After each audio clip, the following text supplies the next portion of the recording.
সবাইকে আমার ইউটিউব চ্যানেলে স্বাগত। আজকে আলোচনা করব তোমরা যারা ক্যালকাটা ইউনিভার্সিটির আন্ডারে সেমিস্টার 3, 4 কিংবা 5-এ পড়ছো এবং তোমাদের বাংলা রয়েছে, যারা সেমিস্টার 3-তে বাংলা অনার্সে পড়ছো তোমাদের ডিএসসিসি 4 যে পেপারটা রয়েছে বাংলা সাহিত্য প্রবেশক পাঠ, সেই একই পেপার রয়েছে যারা সেমিস্টার 4-এ এমডিসি কোর্সে পড়ছো তোমাদের সিসি 4 যে পেপারটা সেটাও কিন্তু বাংলা সাহিত্য প্রবেশক পাঠ, এবং যারা সেমিস্টার 5-এ পড়ছো তোমাদের মাইনর 4 অর্থাৎ MN4 যে পেপারটা রয়েছে সেটাও কিন্তু বাংলা সাহিত্য প্রবেশক পাঠ। এই পেপার থেকেই একটা গুরুত্বপূর্ণ 15 নম্বরের প্রশ্নের উত্তর আজকে ভিডিওতে দেব, তোমরা প্রথম থেকে শেষ পর্যন্ত দেখতে থাকো। তোমাদের মডিউল 2-তে ছোট গল্প রয়েছে, এই ছোট গল্প থেকেই একটা বড় প্রশ্ন দিচ্ছি। অভাগী স্বর্গ গল্পের সমাজচিত্র বা সমাজ বাস্তবতার ছবি আলোচনা করো, বা জমিদার শ্রেণীর যে নির্মম রূপটি ফুটে উঠেছে অভাগী স্বর্গ গল্পে তা আলোচনা করো। তোমাদের এখান থেকে ডিএসসিসি 4 বা সিসি 4 বা MN4 থেকে শাস্তি গল্পের নামকরণ ইম্পর্ট্যান্ট রয়েছে, চন্দ্রা চরিত্র রয়েছে, অভাগী স্বর্গ গল্পে রয়েছে সমাজচিত্র এবং অভাগীর চরিত্র, হারানের নাচজামাই গল্পের নামকরণ এবং ময়নার মায়ের চরিত্র, আদাব গল্পের সাম্প্রদায়িক সম্প্রীতির চিত্র, এগুলো এখান থেকে খুবই ইম্পর্টেন্ট প্রশ্ন। এবং লম্বকর্ণ গল্পে যে হাস্যরস ফুটে উঠেছে আলোচনা করো। তোমাদের মডিউল 2 বা ছোট গল্প থেকে যেটা সাধারণত এই বড় প্রশ্নগুলো তোমাদের কিন্তু মান 15-এর জন্য বেশি পরীক্ষাতে আসে।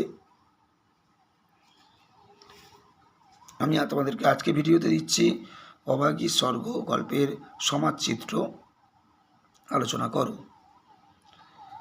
তোমাদের এই সিসি 4 বা ডিএসসিসি 4 বা MN4-এ মডিউল 1 থেকে আমি ইতিমধ্যে বাবরের প্রার্থনা থেকে বড় প্রশ্ন দিয়েছি, যেতে পারি কিন্তু কেন যাব এখান থেকে বড় প্রশ্ন দিয়েছি, সব লোকে কয় লালন কি জাত এখান থেকে বড় প্রশ্ন দিয়েছি, কান্ডারি হুঁশিয়ার থেকে নামকরণ দিয়েছি, এবং ওখান থেকে যদি দেশপ্রেম আসে কান্ডারি হুঁশিয়ার থেকে এই একই উত্তর লিখলে হবে, নামকরণের অংশটা বাদ দিলেই লেখা যাবে।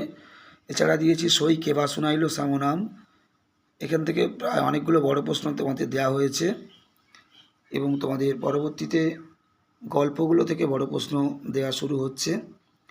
তোমাদের আজকে দেওয়া আছে অভাগী স্বর্গ, এবং পরবর্তীতে আরও যে বড় বড় প্রশ্নগুলো বললাম ছোট গল্প থেকে সেগুলোর উত্তর দেওয়া হবে। এবং এরপরে তোমাদের মডিউল 3-তে রয়েছে নাটক,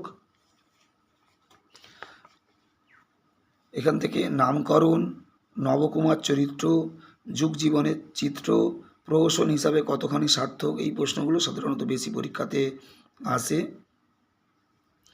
এর মধ্যে তোমাদের একেই কি বলে সভ্যতা থেকে নামকরণ এর উত্তর আমি আপলোড করে দিয়েছি।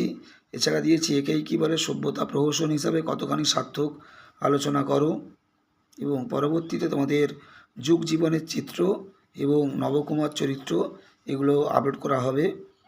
তোমরা যারা প্রথমবার দেখছো অবশ্যই সাবস্ক্রাইব করে দিও, এবং কন্টিনিউ যদি ফলো রাখো তাহলে তোমরা কিন্তু সমস্ত উত্তর এখান থেকে পেতে পারবে।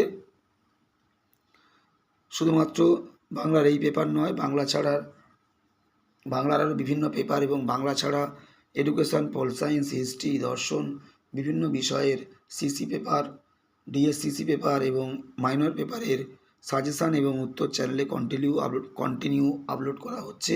তাই অবশ্যই তোমরা সাবস্ক্রাইব করে কন্টিনিউ ফলো রাখো, তাহলে তোমরা বেশিরভাগ প্রশ্নের উত্তর কিন্তু চ্যানেল থেকে পেতে পারবে। সবাইকে নমস্কার।